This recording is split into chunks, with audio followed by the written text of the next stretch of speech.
Hello. My name is Dion Johnson, founder at Women Leader Global and strategic ally to women in senior leadership all around the UK and internationally. So this video is for you if you are a woman in senior leadership across sector, but particularly in public sector industries.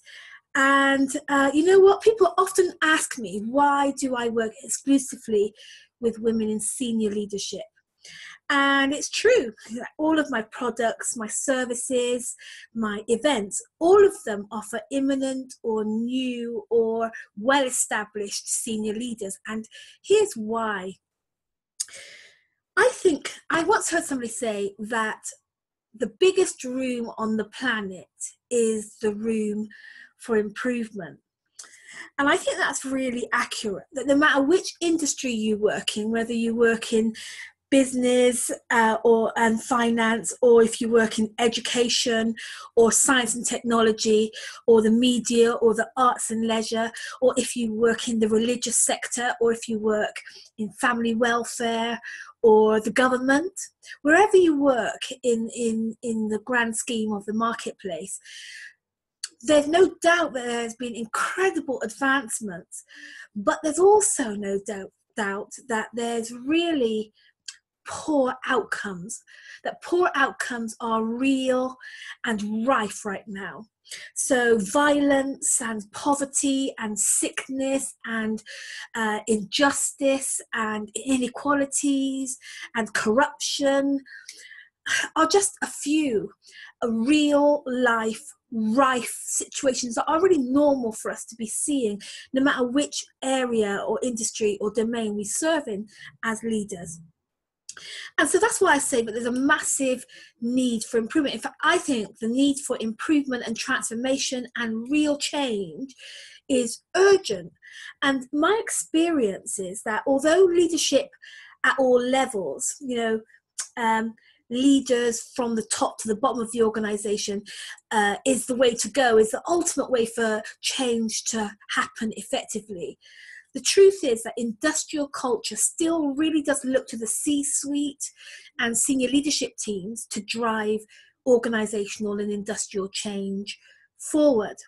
And we're a really long way off, I think, from systems change being driven at all levels. And so I think it really matters who is at the top and who is influencing the people at the top. And that's why I work with CEOs, and that's why I work with directors and heads of departments and strategic leads. You are the designated leaders of the organization. You're hired to lead, you're positioned to influence. And so it's with that in mind that I'm asking you this question today on this video. And the question is, do you really want change? Do you and your organization really want change? Or have we just accepted things the way that they are? You know that last month, March, saw the International Social Work Day. I can't remember what day of the month it was last month, but it was International Social Work Day. And I went and hung out with some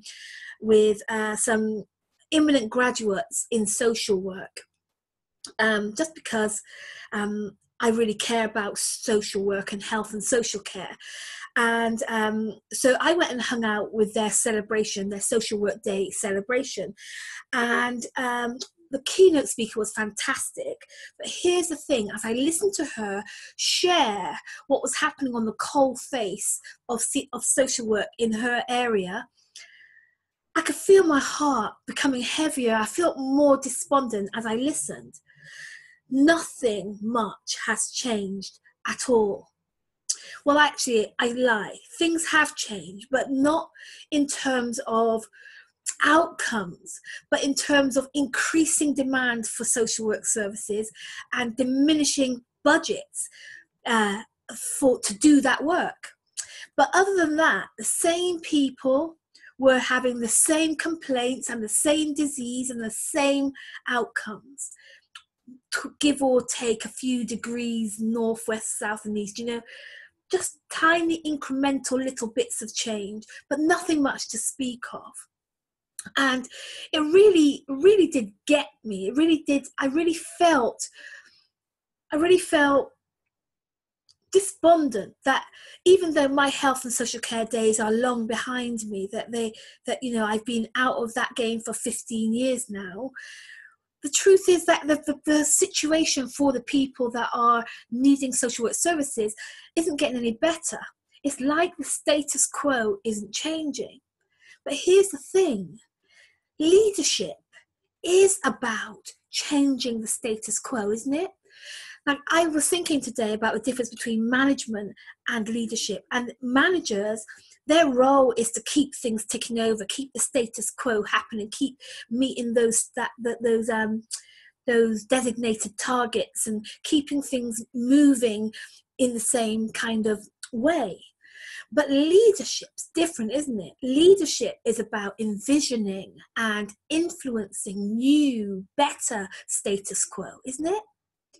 So the question then, that's how the questions come up. It's like, the question is, how come if we have leadership established in social services or public services or industrial services, how come really key important things aren't getting better?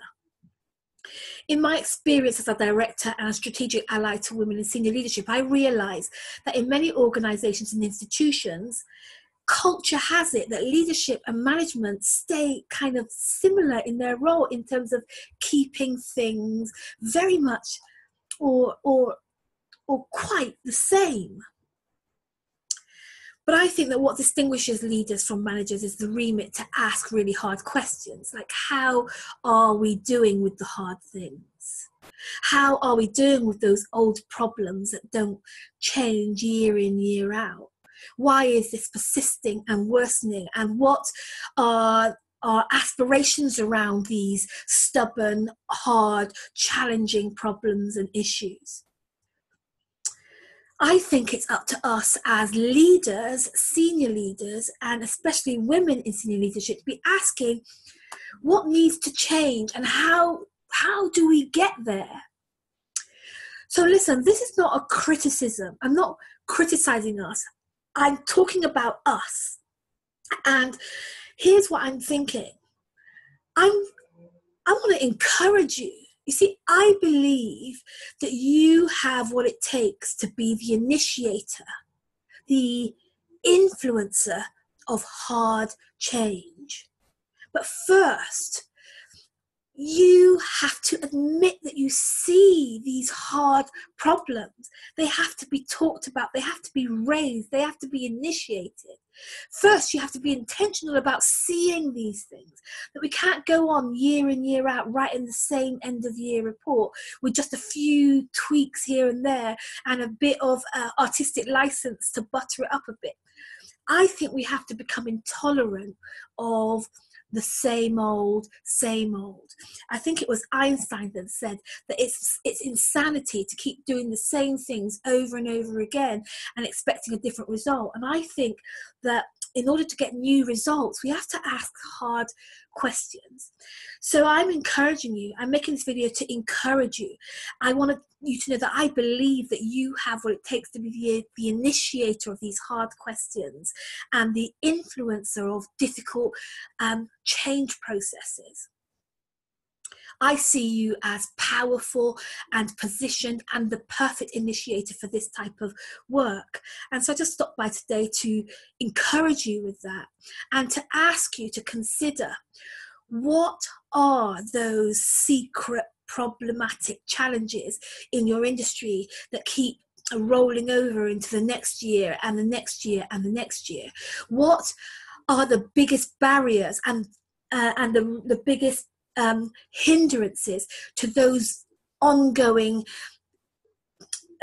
pernicious challenges and problems?